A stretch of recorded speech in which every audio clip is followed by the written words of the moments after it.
Pemirsa, kenaikan harga pangan seperti beras menjelang Idul Fitri menjadi perhatian pihak pemerintah Kota Palembang. Dalam upaya mengendalikan laju inflasi dan kemiskinan ekstrim, untuk itu kini koordinasi dengan distributor beras diperketat.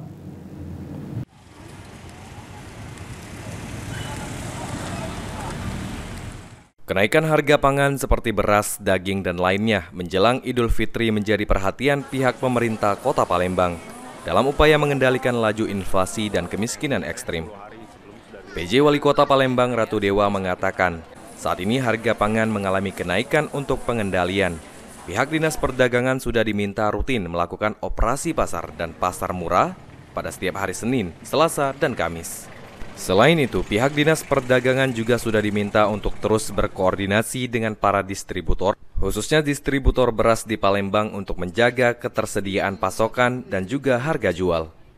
Kenaikan harga pangan pada hari Ramadan dan menjelang Idul Fitri ini dipicu beberapa hal, seperti ketersediaan pasokan, harga gabah di tingkat petani yang terjadi secara nasional.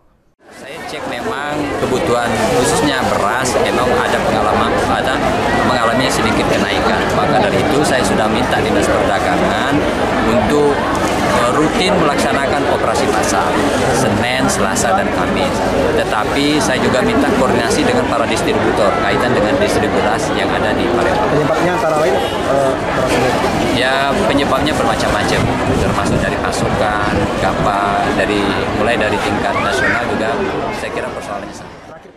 Sandi Pratama, PAL TV.